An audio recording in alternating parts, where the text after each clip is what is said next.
मेरा कफील बड़ा जालिम है। काश मेरे यहाँ से भी कफाला सिस्टम खत्म हो गया होता जैसे सऊदी में हुआ। दुबई में ऐसा कब होगा? जी हाँ, लाइव हिंदुस्तान पर जब हमने सऊदी अरब में कफाला सिस्टम खत्म होने की खबर बताई तो बहुत से दर्शकों के कमेंट्स आए। ये वो भारतीय, पाकिस्तानी और बांग्लादेशी वर्कर्स हैं जो बड़ी तादाद में मिडिल ईस्ट, खलीज या गल्फ के मुल्कों में काम कर रहे हैं।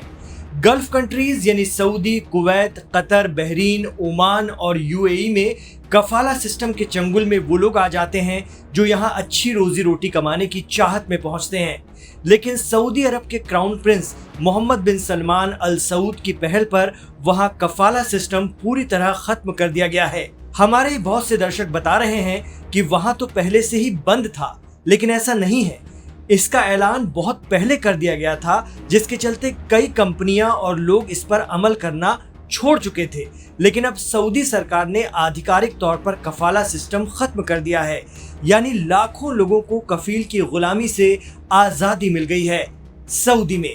वैसे कफील का अर्थ या मायने हैं जमानतदार या अपनी जिम्मेदारी लेने वाला, लेकिन अब भी दूसरे खाड़ी देशों जैसे कुवैत, कतर, बहरीन, ओमान और यूएई में कफाला सिस्टम कुछ हद तक लागू है।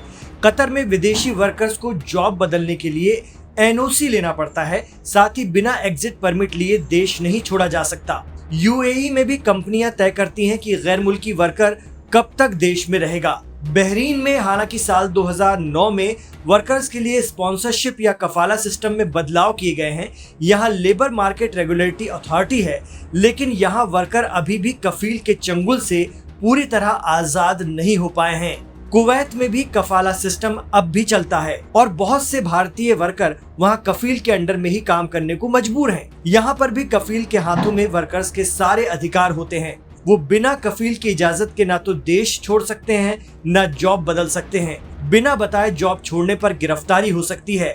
कुवैत में 2015 में घरेलू वर्कर्स के अधिकार को लेकर एक कानून भी पास किया गया, मगर जमीनी स्तर पर इस कानून के बाद भी कोई बदलाव देखने के लिए नहीं मिले हैं। यहाँ कफाला अभी भी खुलकर चल रहा है। ओमान वैसे तो कफाला सिस्टम खत्म करने का दावा करता है, लेकिन आरोप लगता है कि वहाँ बहुत सी कंपनियां अभी भी ऐसी हैं जो गैर कानूनी तरीके से इसका इस्तेमाल कर रही हैं।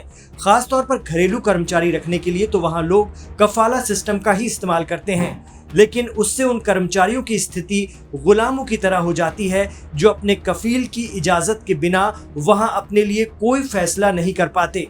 कफील अच्छा निकला तो ठीक, और जालिम हुआ तो वर्कर का जीवन जहन्नुम बन जाता है।